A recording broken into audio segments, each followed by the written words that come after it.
Morning and a very warm welcome to all of you on our session this morning. As you may be aware, we are having three sessions every day, one in the morning at 8 a.m., one in the afternoon at 4:15, and the third one in the evening at 7:45 p.m. All these sessions are for new seekers who want to understand what is Sahaja Yoga, how do we meditate here. There are several questions like, how is it different and what to expect, so on and so forth. So we try to address those questions. And of course, the most important bit of meditation is what we try in this small session every day. All these three sessions are in Hindi every day, only on session going on in English language for seekers who requested to understand in English. So today, those who cannot understand English, I apologize and request you to understand and attend the other sessions which are in Hindi. So today's session is a little bit different too because it's geared more towards the young folks, but in reality, it stands true for all of us. And there is a dire need to address what our young generation today is going through and why they need meditation and Sahaja Yoga. So there are some slides. Let's just go through them and we'll have a discussion that I'm sure makes sense for all of us. Post that, of course, we'll go for the meditation session as discussed. If you have any questions or you want to share something, you can do that on the YouTube chat or you can join the Zoom link. The link for that is given in the YouTube chat again. So the proposition here is what? It's about a complete well-being, total well-being, by de-stressing yourself, bring yourself into balance, etc., etc. Things that we have heard of, but nobody talks about it in totality, truly. Because sometimes it could be just, get some peace of mind, but for the rest of my life, I do something else or something like that. But it's about treating the roots of the tree to completely put the tree all right. That happens by something that happens very much inside. So we have to go to the roots to really troubleshoot us today where we are. And that is what we are talking about here, leading self by inner transformation. Today, the young are under immense pressure. Actually, everyone is because there's so much of a competitive environment all around. So much aggression, so much that we have to show to the world. And in all of that, a mad race starts. And it's a never ending thing, just go on and on in that. There's no peace, there's no enjoyment. It's not a very um, great place to be. Especially growing up, it can be really hard for young people because their minds are full of worry. They are thinking about the career, college admissions, and what my family thinks of me, what my neighbors and their family thinks of me, and someday somebody comes and talks, oh, he's doing that much, how are you doing, etc. These things lead to a lot of competition and mental projections of my success, what defines it. And people are working really hard to achieve that. I mean, they're giving it everything that they have, even in jobs. Then you go into jobs, something that you think that you wanted and you work hard towards it. And then you go there and you realize, oh, I have to work really hard to beat others. And others are earning this much and all of that. So this one aspect of our life really takes us up completely. And you're all the time worried about career path and ambitions and what I'll achieve and all of that. It's just quite a lot of mind space taken by this. Of course, growing up at that age, one is worried about how they look, appear, and what others think of them, etc. That's also a big chunk of the mind space, I would say.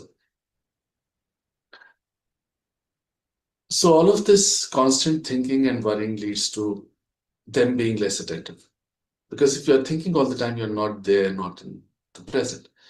And that's how you're not attentive, so you don't remember much. You become restless and impatient and irritable. And sometimes the older folks, when they talk to the young people, they realize that there's a great barrier in between. Something is not going through their brains only. So what's wrong here? Because they're not there, and the young think that these guys are not able to understand where we're coming from. the situation is much different than what it used to be for them, etc., etc. So that's how they are sort of a little irritable as well. That we call them being teen today. We were teens earlier as well. Our parents wouldn't allow us to be like that. But yeah, that is the situation of the young folks today. All of this thinking, mental acrobats, and this planning and ambition, all of this leads to a lot of stress. There are other reasons for this as well, but growing up, I would say these are the main things that are driving all of this thinking and processing and overthinking, sort of leading to stressful mindsets. Today, the effect of stress is easily understood. It's easily acceptable, and doctors talk about it all the time. You go to the doctors for even anything small, they might tell you it's your lifestyle and the stress and just relax a bit and all of that. So it's happening quite a lot today because many people have established this linkage between the mental being and the physical being. So we live on many planes. It's a physical, mental, emotional, spiritual. And as we said, it's about going to the roots to really understand the effect of one on the other. Shree Mataji Nirmala Devi, whose photograph you see behind me, she started Sahaja in 1970. And among the many talks that she had across the world to explain Sahaja Yoga and the chakras and meditation and what to really expect, she clearly talked about the modern lifestyles that are coming in and the effect of a particular type of person, what they think of, how they take, unnecessary stress, and what leads, what that leads to in terms of physical problems as well. So all of that was given by her. Now a lot of it is established through research, etc. So I would say many of the diseases that are mentioned here, I think we know more of them that could be, caused by stress, but these are all these all build up in our young years. Maybe we don't realize and don't give it so much importance because the most important thing for us is something else we have to achieve and show to the world and all of that. But you get into a habit of being like this, of just running all the time, and you can't stop yourself. Then you go into jobs or your own business, and then you only know that one way of working. And slowly and steadily, all these things get built up inside us, and we get into many physical troubles. This is inevitable. This has to happen. The body has to respond to any sort of extremities. That is how we are built in. We go to any extremes, it will have an effect on the other side. There's a balancing effect that is brought in by the nature that has built us. It happens in the nature as well. So there are things mentioned like loss of sleep, etc., easily cured through Sahaja Yoga once you come into balance. So it is about bringing ourselves into balance, keeping ourselves all right. But you can't do that on your own. It happens because something happens inside us. Really, an inner transformation happens that makes this possible. There are some worrying things mentioned and some not. Heavy smoking, drinking. What is not mentioned is drugs. It's come in at a very young age, and the young folks are really struggling with these things. Sometimes they do this just to blend in with the others. Again, it's a environment that is leading them to do it, but many times it's about escapism. All of this mad working and running after something, you have to just escape for a while. That's how you get into these things. And very, very worrying situation for us. They say you have to work hard and pretty and party harder. It's something that just doesn't make sense. Why to work so hard that you have to party so hard? You can live a normal life, can't you? But it's just that the environment is like that, others are doing it, and then I won't be able to reach such numbers in life, and all of that kicks in. The young are also going through depression. I'm hearing of school children going through depression. It's a very, very worrying thing. And I'm sure as a humanity, as people who are taking charge of society, and so many of us need to think about something that is going wrong. We've achieved so much today in terms of science and development and whatnot. You just talked about it. We've gone there and done that. But If inside we are broken like this, then truly something is very wrong. So we are told that you have to stop stressing, start living our lives. Enough of all of this. You don't really need this. Somebody comes and consults and says, hey, just relax. Whatever you are doing is good enough. So don't take so much stress. But maybe for a few minutes, that's okay. Then you step out, you speak with someone, and you see something in it. But again, in that same zone, because your mind starts and it has to achieve something because others are doing it or something in that sense. Just it's a it's something that you can't get out just by thinking about it, just by pushing yourself in that direction. So then people move towards other avenues, which leads them to take out some stress. Many people exercise. They get into jogging or a sort of a strict regiment sort of thing where they don't think too much. And some thinking stops when you exercise as well. It's true. But it's the other extreme. So, for example, there's a channel called Pingla Nadi inside us, the right channel. So, Sun channel, we do all our activities from that mental activity, physical activity. So, there's someone who's already working very hard in the offices and thinking too much and planning and all of that. That person starts exercising also. He's pushing that same channel again. I'm not saying we don't exercise, but the effect of this extremity when you do it too much as well is heart attack because the left side balances it. That's the balancing effect inside our body. That's how we hear of very fit people and CEOs and entrepreneurs living a great balanced life according to what we hear of. And they're getting into heart attacks because you have to have a balance in everything that you do. Cannot be just one-sided thing. Of course, the Indian classical art forms have a great effect on us. They are derived from a place of spirituality and they have an effect on chakras and nadis as well. But unless you are connected with the divine, these things may have a temporary effect only. That's how people move towards meditation. And today, many are doing that because meditation claims to be the only way to get out of this. I mean, that is what people say, that to get out of this Maya, this mad world, whatever we I call that from. The only way is to achieve something higher, to look for something higher that will give us that peace and joy. Because truly we are searching for something. Maybe young folks, we think that we get into a college, oh, I'll be happy then. Oh, this job I achieve, I'll be sorted after that. I just these a few promotions and then my life will be set. Or this house, or this, or I get into a job outside, or something like that. Good family, and I'll be happy. That family itself sometimes gives us heartburns. That job itself sometimes gives us the most pain. And so none of this actually leads to true happiness and joy, what we are looking out for. But we are searching something. We don't know what it is, but there is a search, there is a seeking that is going on all the time.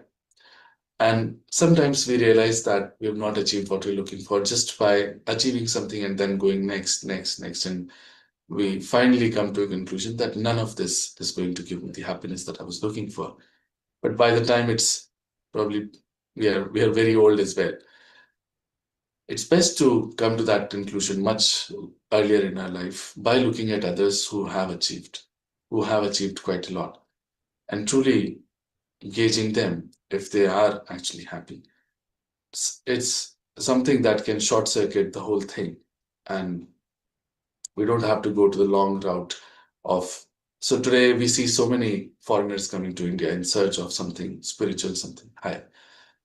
They are more affluent. They have been in the past as well. And I think they have come to the conclusion much faster than us about these things. We are still in that zone of achieving and then coming to the conclusions. So, what is meditation? We talk of meditation, many people come to us and say, I meditate, but I don't know how to meditate. I can't meditate, or something I do, but it just doesn't work. How does meditation happen really? So there is no clear answer that people have, and that's quite unfortunate because the world comes to us in search of spirituality, and we ourselves are not sure what this is. Because there are many people that have come up and have had maybe half-baked knowledges, and they've talked about it quite freely. But it's our great heritage, the greatest heritage, I would say, that the land of yoga has, is about spirituality, the true meaning of yoga, the union with the divine, which is all of that knowledge is in our great country, and somehow we have completely lost touch with that. People think that meditation is concentrating on something. Maybe they concentrate here on a light or something like that. That's a mental activity. You have to go beyond this mind to be in meditation. Some people think chanting mantras leads to meditation, which is not true, or reading something, or uh, some breathing exercises lead to meditation. That is not true. Asanas, pranayamas, or all of these things, they were part of the Ashtanga yogas defined by Patanjali, the first who talked about it in the most detail. There's a book, large book that he's written, and he's described all the chakras and all is there. And he's divided yoga into 8 parts. Yam, Niyam, Pranayam, Pratyahara, etc. The last is Ishwar Pranidhan, which is the most important thing, the establishment of God. So it describes as first putting yourself into complete niyamas and live a life that is perfect and no wrong things, etc. And then you put yourself body all right. And one part of that was asana as well. Of course, pranayama as well. And all of these things were part of that. But the most important thing is actually Ishwar Pranidhan. That doesn't happen by these things. You do these things to put yourself all right. And then when the Guru decides, he gives you the realization. That was the one Guru, one Shishya Parampara tradition that we had. That one Guru would select one Shishya out of many he would test and give it to one person only. Because they wanted to be sure that they give it to someone who's worthy and will respect it and practice it properly. So that's how it was in the past, and that's how somehow this knowledge was a little bit secretive. It was not openly talked about. But then many saints actually wrote about these things, and we'll talk about it in a bit more. But meditation is not all of these things. Meditation is a state where you are thoughtlessly aware. You are in a state where there are no thoughts, but you can think if you want. You are completely aware. Nirvichar Chetna is what we call it. So why do we talk of thoughts? Because we are all the time thinking. Even sitting here listening to the session, you are thinking about something. It's a 24 by 7 by 365 by whatever age. Yeah, we completely cannot get out of it ever. We are all the time thinking. Even asleep, we are thinking and dreaming and all of that. Only 2 types of thoughts every time. Either it's something that has happened or something that is going to happen. It could be very recent as early as yesterday, or it could be months ago, years ago, or even our forefathers and history of humanity. You can go. And same goes for the future side as well. So it's all the time like a pendulum. We are going from one thought to the other. It's like a sine wave of waves of thoughts rising and falling. We jump from one thought to the other. We don't even realize that we have shifted to the next thought. And it's a train going on all the time. That's how there is no peace of mind. The peace of mind happens when these thoughts take a pause, a vilamp. And that is where we are in meditation, truly. Again, people say, how do I stop my thoughts? You can't do it. Something has to happen inside that makes this happening possible. So we have talked about thoughtless awareness, and something that is mentioned here is growth of awareness. That's a curious thing to mention here, because up until now we've been talking about just peace of mind and thoughts and how do I get into meditation and all of that. But why do I need to grow in my awareness? Humanity has come a long way, even from the evolutionary process that we think of, from unicellular amoeba to fishes and to reptiles and animals and birds and monkeys and then humans. It's been, I don't know, millions of years. But Even as human beings, we have evolved a lot. We have learned a lot as a collective. We know what is right, what is wrong as a collective. We know so much in science and art, and we have achieved quite a lot. But still, you pick up a any day's newspaper and you realize there's just so much bad out there. People are not right in their minds. And if there's a God Almighty who created this world, surely He thought of something better for all of us. Because this doesn't look like it's the ideal situation where we are in a position of truly being fulfilled in a way that we have achieved our highest. That's probably a question that many of us might have in our minds. There's one last leg left of our evolution, and that evolution has to happen in our awareness, not outside, nothing physically to show or anything. It's in our awareness that will grow. That is spiritually what we call connecting with the divine, achieving our yoga, whatever name you call it by. But that is again something completely inbuilt. God has made us in a way that we can achieve it. And that is the last leg that we have to get to. And that's when we, if all of us achieve that, we become a much better society. So, what is so unique about Sahaj Yoga? Sahaj Yoga, the word itself, has a beautiful meaning and connotation. Yoga, the word, we have quite misunderstood. Many people think of yoga and they think of doing asanas, and we talked about it. So, we bit of it. Yoga, the word literally means the union. Now, the union of what? The union of our spirit that is inside all of us with the divine, Atma and Parma. That is what yoga is. That is what one has to achieve in the name of yoga. Now, we don't know how that happens, whether it has happened, how will I understand? Again, some things that we'll talk about very briefly. Sahaj. Sahaj means simple. Sahaj means spontaneous, that happens on its own. For example, the sprouting of a seed and it becoming a tree, all of this is spontaneous. You don't really time it or you don't pull out the primule, you don't do anything about it. Mother Earth knows what to do. The seed knows everything is inbuilt inside the small seed to become a tree. Everything is there. Just get sunlight and water and it becomes a tree. That's a spontaneous living process. All living processes are spontaneous. We are breathing right now, it's spontaneous. So all God's work in a way is spontaneous, is living.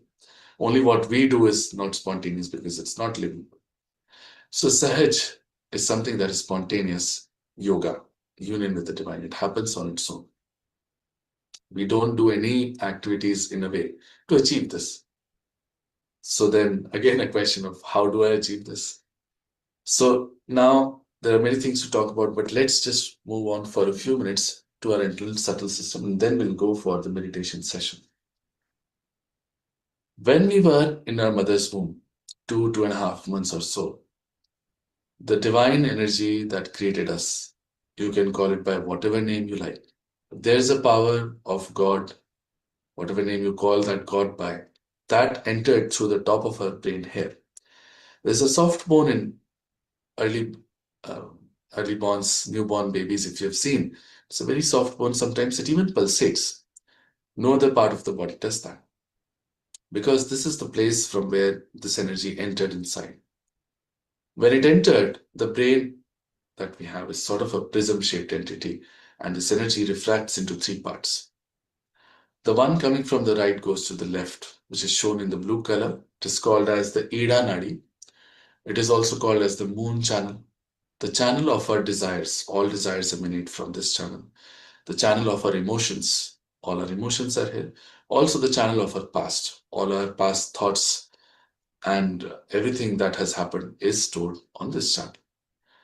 Similarly, the energy coming from the left goes to the right, which is shown in the yellow color. It is called as the Pingala Nadi, the channel of sun, the channel of all our activities, actions, mental, physical actions, the channel of our future. Now, these two combined take care of our sympathetic nervous system on the left and right side. This power that we're talking about in these channels are in the subtle. We don't see them with our eyes. but they manifest on our physical gross self as well. So they manifest as the sympathetic nervous system. Then the power coming through the center creates the channel in between, which is called as the Sushumna Nadi. This is the channel of our present, we can say. And it creates these chakras, these flower-like things. These are called as energy centers, or many names probably given to them as well. But these chakras govern our complete being. These nadis and chakras govern our complete being on physical aspect, mental aspects, emotional and spiritual aspects. And even the plexuses, if you know, they're mostly placed in the places of these chakras. And after all of this creation, the energy comes and settles down almost at the end of our spine. There is a triangular bone called as the sacrum bone. And there the energy resides in 3.5 coils. Coils in Sanskrit is kundal. That means coils. So kundal is why the name came for this energy. And she's our mother energy, so she's called as Kundalini. Why she's our mother energy? Because she is our individual mother. All of us have actually one individual mother. And she resides there. Her only goal is to give us our second birth, our self-realization. And she knows every single thing about us. So why the connotation of second birth for self-realization? In Sanskrit, a realized person is called as Dvijaha, means twice born. Also, a bird is called as twice born. Because the bird first sees the world as an egg. Inside the egg, it sees, okay, this is the world. Then it breaks through and sees the world for what it truly is. And that is what is going to happen to us when we get our self-realization. A completely new dimension opens up, something that we were not aware of till now at all. So how does that happen? This energy comes and settles down here.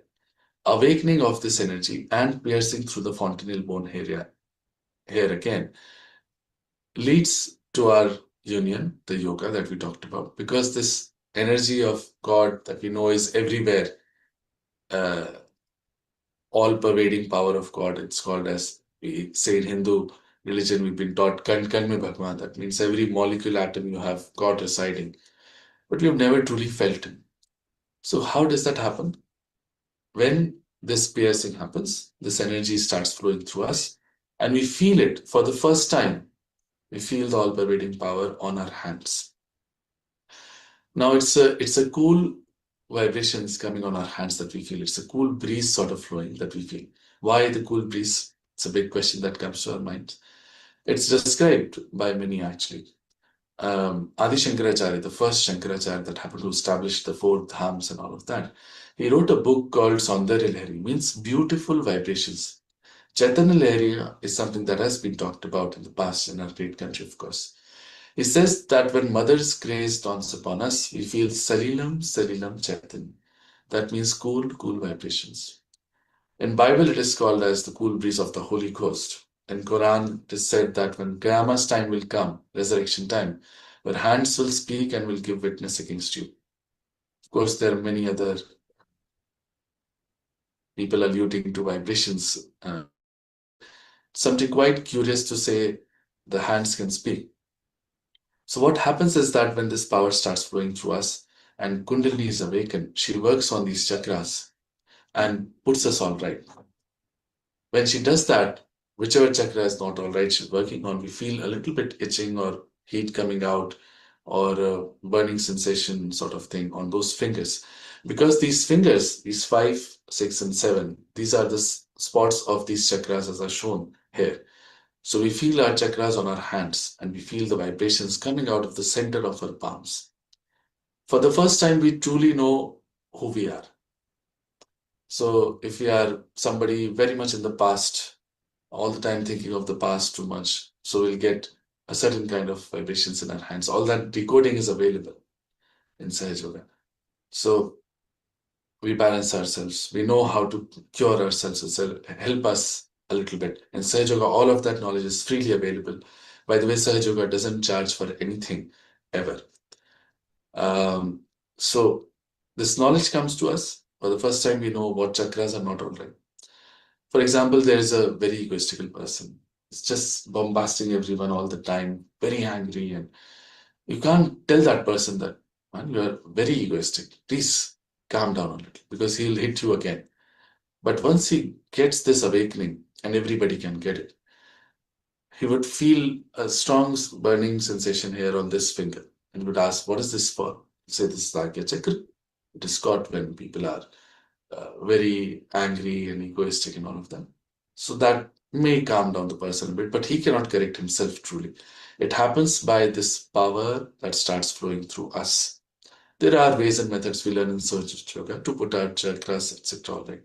When Kundalini rises and she pierces through these six chakras and corrects them, our personality improves, our life improves, all aspects that we think may not be improved by something like this, all of that gets improved. And even sometimes people get rid of their diseases of cancer and all of that that has happened in surgery, but that's not the main criteria of, you know, our talking about surgery. That's not the main point that we sort of talk about.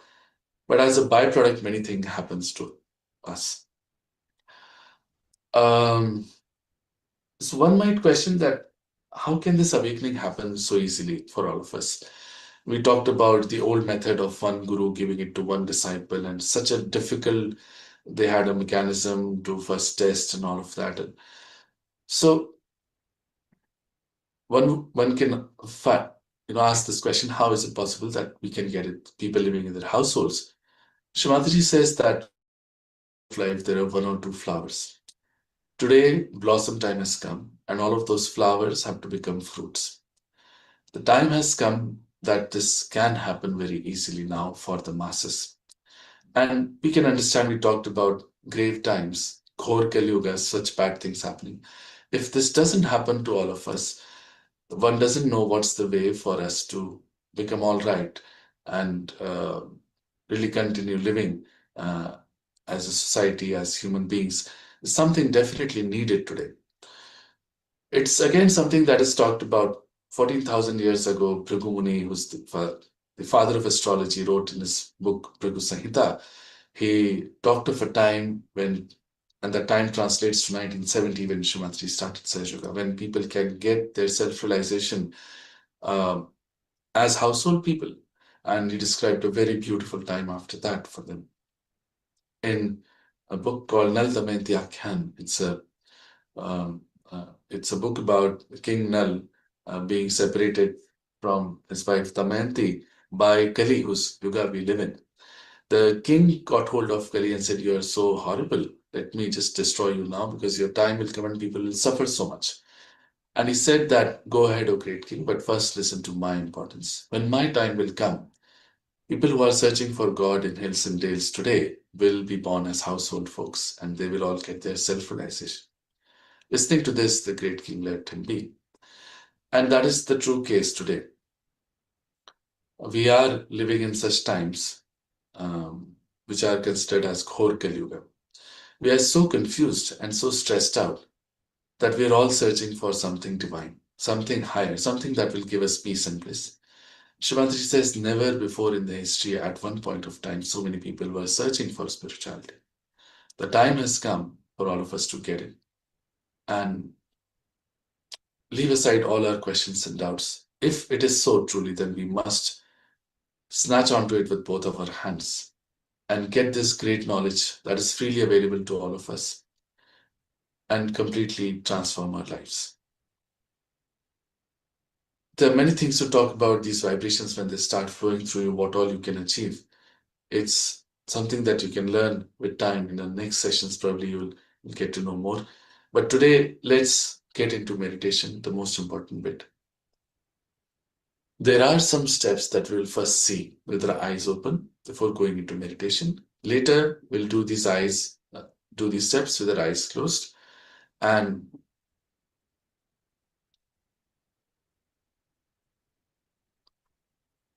first of all, if we're sitting on the ground, let's just see, we'll sit with our legs crossed and keep both of our palms open in our lap. If there's anything tight on your body, you can loosen it. We'll also take out our spectacles or hat or anything like that. If we're sitting on a sofa or a chair, we'll sit with both our legs apart, touching the ground, Mother Earth. In the next steps, we'll do some steps to balance ourselves. So the first step will put both our right hand on the Mother Earth and left hand open in our lap. Right hand on the Mother Earth, left hand open in our lap. We are made from the five elements and we use them quite a lot in Sahaja Yoga to bring ourselves into balance. We'll be using a few of them right now. Right hand back into our lap. The next step, left hand bent from the elbow towards the sky. Right hand in our lap. Left hand bent from the elbow.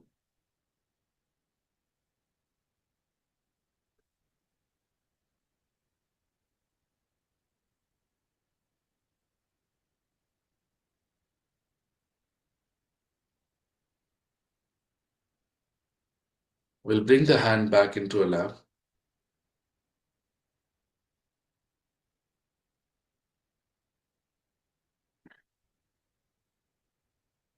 The next step, we'll put both the hands on the Mother Earth.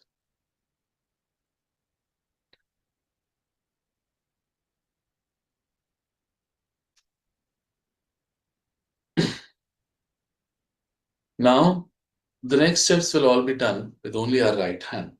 Left hand open in our lap. Left hand will keep as it is in our lap. The right hand will place on our heart. We'll press it here so that we feel the heartbeat. As I said, let's just do the steps right now with our eyes open. Later, we'll do them with our eyes closed.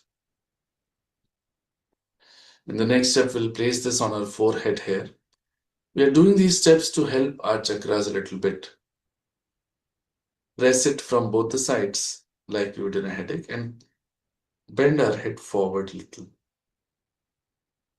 We'll have some prayers in each of these steps.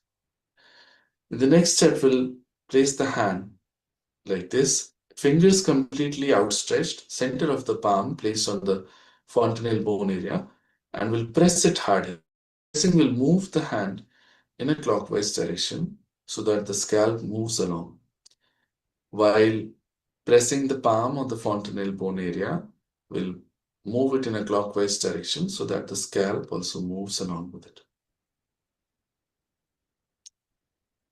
Then we'll see vibrations coming out of our cool breeze coming out of our head, touching our palm here.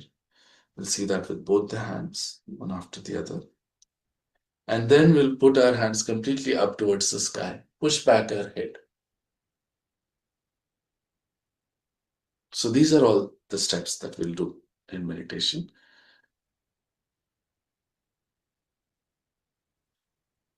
One easy question that can come to one's mind is that, is this enough?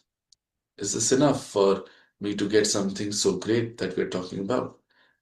So the answer to that question is not. It is not enough. Shivaji Maharaj the Great once asked his guru, who was a realized soul, Ramdas Swami, how long does it take for one to get this self-realization? The guru answered by saying that the time you take to take your leg from one side of the horse to the other side. So that shan, he said, that very second it happens, but you need someone who can give it and you need someone who can take it. Shree Mataji Nirmala Devi is here to give it to us. Her photograph is very special and it emanates those vibrations, those chaitanya that makes this great happening possible inside us.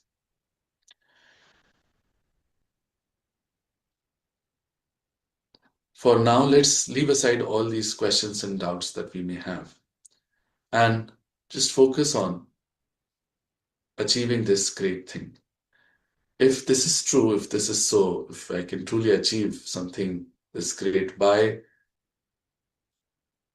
this session, this meditation, then let's keep aside all our thoughts and questions. They have not really given us much in the life. And look at Shree Mataji's photograph with utmost respect.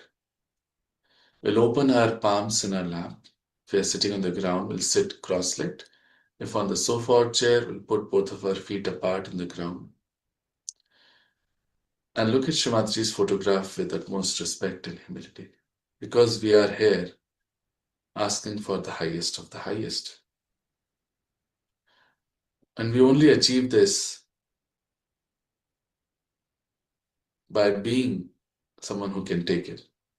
That is a person who ardently desires. So there has to be an ardent desire inside us, and that is all we can truly do about this.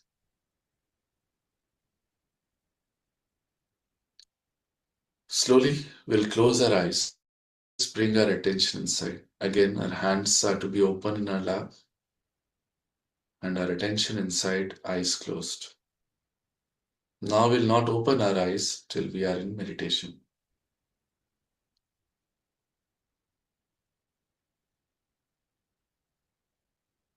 Now we'll do the steps that we had just seen. We'll place the right hand on the Mother Earth. Left hand open in our lap. Right hand on the Mother Earth.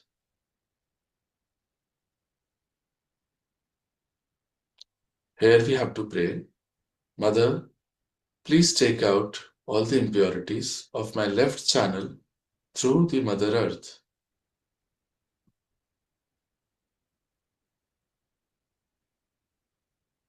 Mother, please take out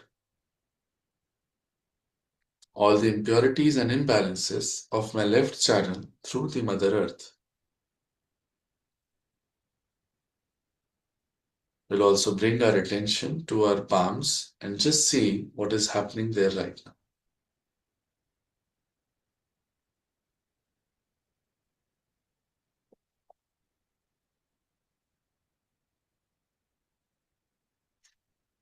Mother, please take out all the impurities and imbalances of my left channel through the Mother Earth.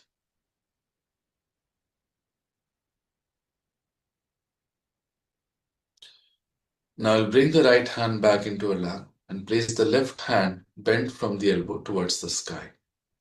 Right hand in our lap, left hand bent from the elbow towards the sky.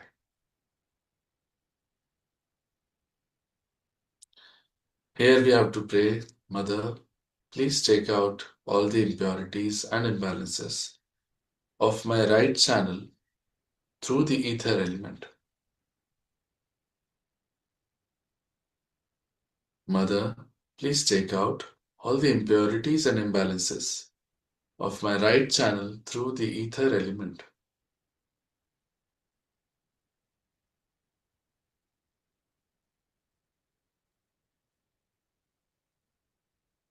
Just see what is happening on both of your palms right now.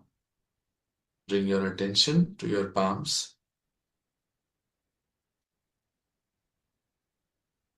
Mother, please take out all the impurities and imbalances of my right channel through the ether element.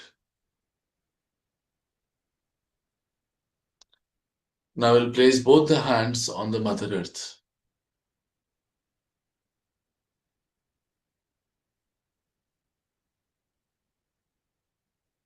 Here we have to pray, Mother, whatever imbalances are still left in my left hands, please take them out through the Mother Earth. Mother, whatever imbalances are still left in my left and right channels, please take them out through the Mother Earth. Mother, please bring me into complete balance, into the center, into the present. Mother, please bring me into complete balance, into the center, into the present.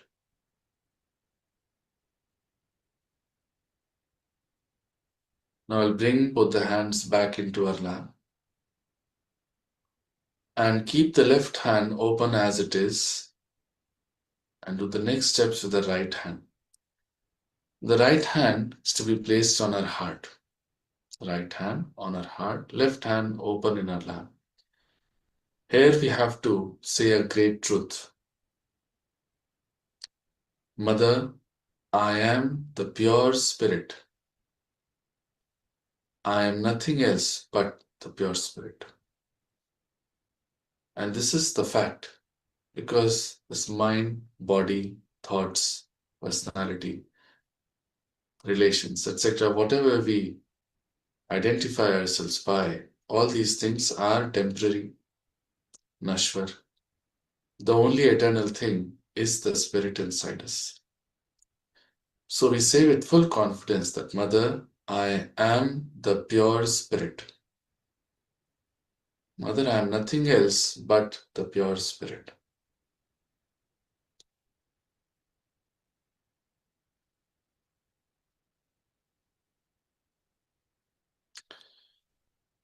Now, as I am the pure spirit, I am not guilty of anything. We feel bad about something that we have done in the past and keep feeling guilty about those things. It really harms one of our chakras that doesn't allow us to feel the vibrations. Whatever wrong we think we may have done, we leave it to the lotus feet of God Almighty, who is the ocean of love and forgiveness, and we let Him take care of things. Not feel guilty at all. Can forgive everything that we may have done. So we say, Mother, I am not guilty at all. Mother, as I am the Spirit, I am not guilty at all. Mother, I am not guilty at all.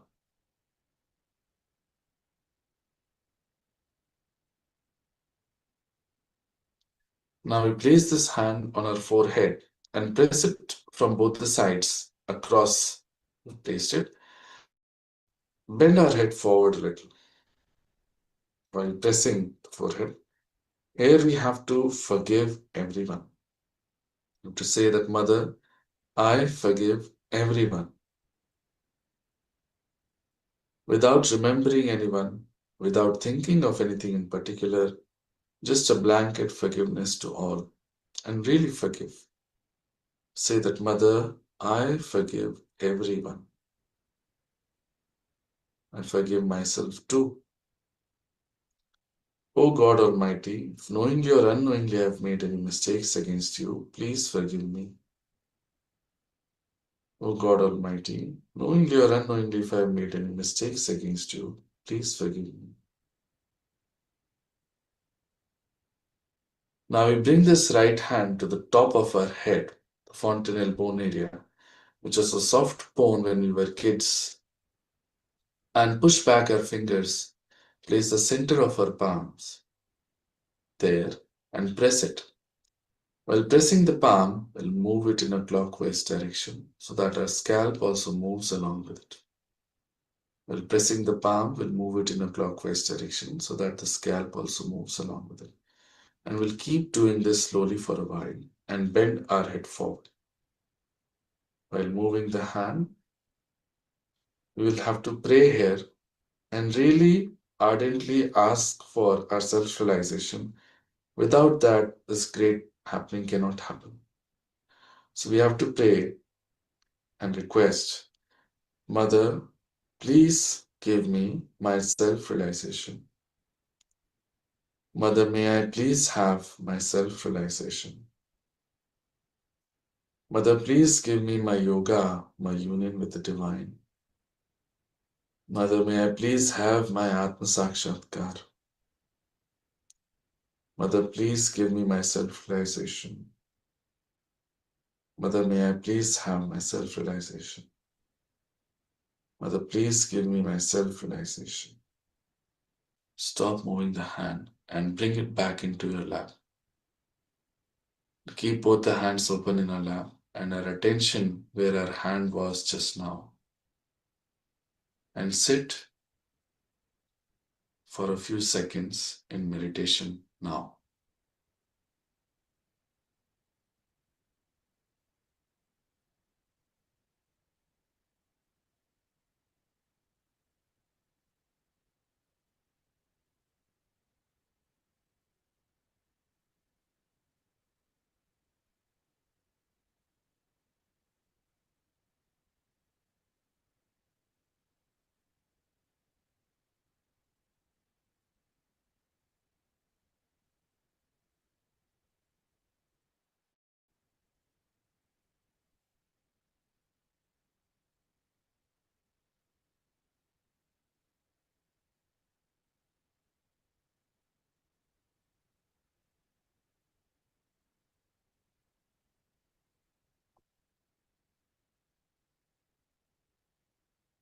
There are no thoughts right now.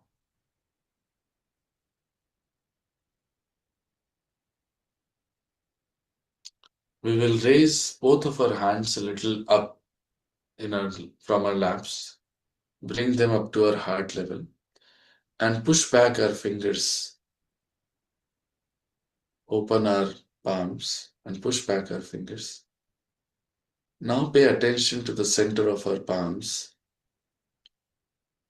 Is there a cool breeze coming out of one hand or both the hands?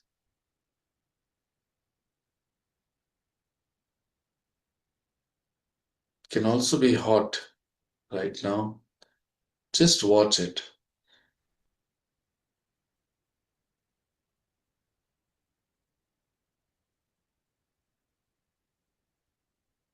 Now we bring the attention to our fingertips.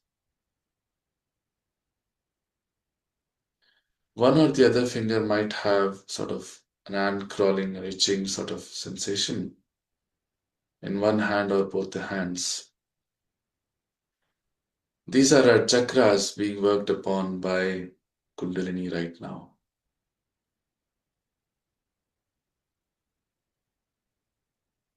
Can bring the hand back into our lap.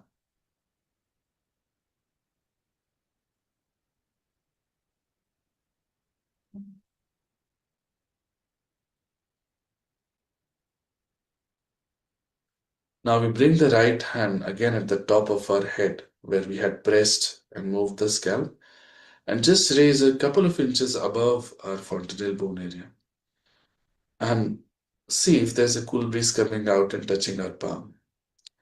We move it back and forth, left and right. It will be coming from a particular place. It can also be hot. It can be a very subtle feeling, so let us look at it minutely. Bring the hand back into our lap. See the same thing from our left hand. Left hand just a few inches above our fontanelle bone area. Move it back and forth and see. There's a cool breeze coming out and touching our palm. In the last step, we'll put both the hands completely up towards the sky, elbows straight, and open our palms towards the sky and push back our head. Here we have to ask one of these three questions three times. Oh God, is this the Param Chaitanya, Brahma Chaitanya? Is this the divine power of love of God? Is this the divine power that does everything? Any question three times you can ask.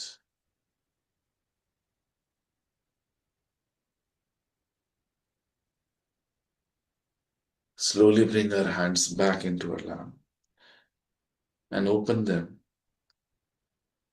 In answer to your questions, the vibrations would have improved on your hands. We'll once again keep our attention at the top of our head where we had pressed and sit in quiet meditation for a few seconds.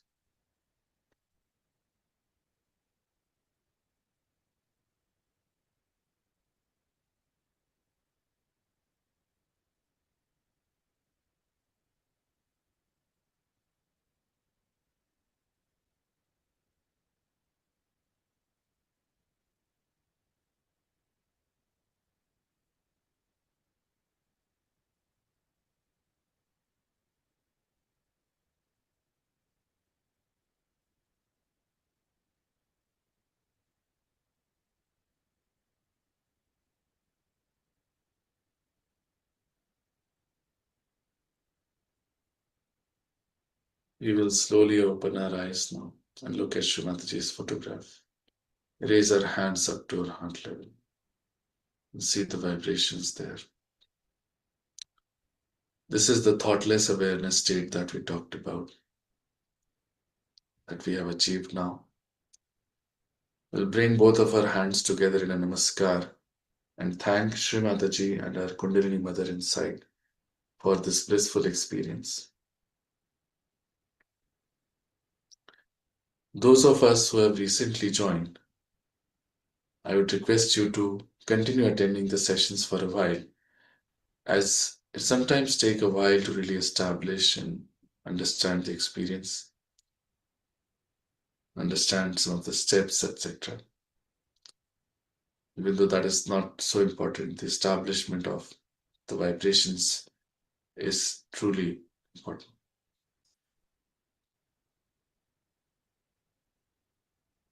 As I mentioned, we have 3 sessions every day, one in the morning at 8 a.m., one in the afternoon at 4:15, and one in the evening at 7:45 p.m. All these sessions are in fact in Hindi. Only on Sunday morning we had one session in English.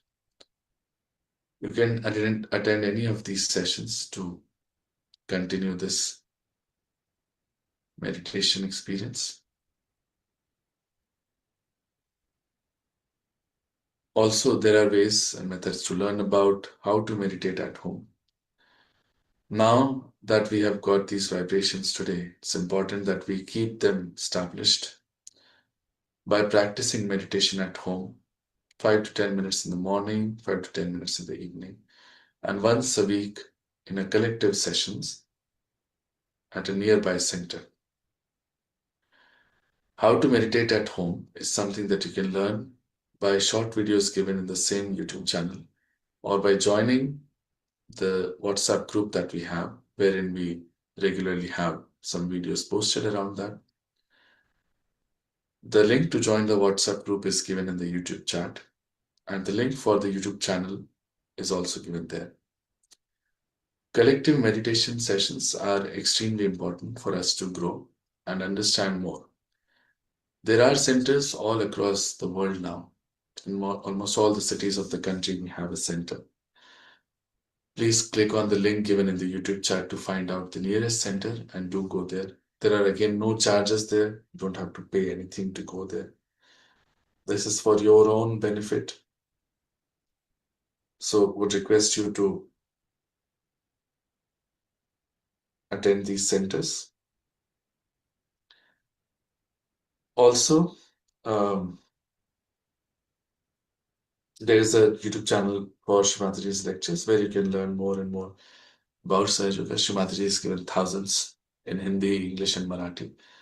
All of these are again freely available for us to learn more. We'll end today's session here. Thank you everyone for joining. Thank you, Shree Mataji. Jai Shree Mataji.